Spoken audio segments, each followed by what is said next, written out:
അല്ല, ഞാനൊരു മൃഗസ്നേഹിയോ കാര്യങ്ങളോ ഒന്നും അല്ല. പക്ഷെ എനിക്കത് കണ്ട് ചങ്ക് വരുന്നു. കാരണം ഒരു മിണ്ടാപ്രാണി എടുത്ത് കാലേ വാരി നിലത്തോട്ട് അടിച്ചുകൊണ്ടിരിക്കുക.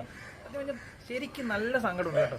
സത്യം പറയില്ല, ഇവനത് നിയമത്തിന്റെ മുന്നിൽ കൊണ്ടുവരണമെന്ന് ഞാൻ ഒരിക്കലും പറയത്തില്ല. ഇവനെയൊക്കെ നാട്ടുകാരെന്നെ വലിച്ചടിച്ചു കൊടുക്കണം. അതാ പറഞ്ഞത്, ഈ തോയോളി സത്യം പറയില്ല, എൻ്റെ കയ്യിലെങ്ങാനും കിട്ടിക്കഴിഞ്ഞാൽ ഞാൻ ഇവനെ ഇടിക്കും, നല്ല രീതിയിൽ ഇടിക്കും. കാരണം എനിക്ക് അതുപോലെ പൊളിഞ്ഞ് നിൽക്കുക. കാരണം ഇന്ന ദ്രോഹം ഞാൻ മിണ്ടാപ്രാണി ഇട്ട് ചെയ്ത് കണ്ടു. നിങ്ങളൊന്ന് കണ്ടു നോക്കും. സത്യം പറയില്ല, ഒന്ന് കണ്ടു നോക്കും. നിങ്ങളിത് മാക്സിമം സത്യം ഒന്ന് ഷെയർ ചെയ്യും, ലൈക്ക് ചെയ്യണമെന്ന് ഒന്നും ഞാൻ പറയുന്നില്ല. ഒന്ന് ഷെയർ ചെയ്യും. കാരണം ഇവൻ ഏതവനാന്ന് പോലും എനിക്കറിയത്തില്ല. ഇവൻ ഏതവനാന്ന് പറഞ്ഞാലും എൻ്റെ മുന്നിൽ ഇതും കണ്ടിട്ട് വരണം, ഉറപ്പം നല്ല രീതി ഞാൻ പൊളിക്കും.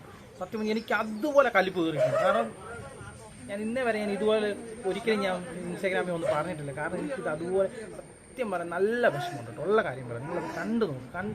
ഈ മനുഷ്യനാണെങ്കിലും മനസ്സലിവ് ഉള്ളവനാണെങ്കിലും ഇത് കണ്ട് ഞാൻ സഹിക്കത്തില്ല. ഉള്ള കാര്യം പറയുന്നത്. ചത്ത് ചാവും.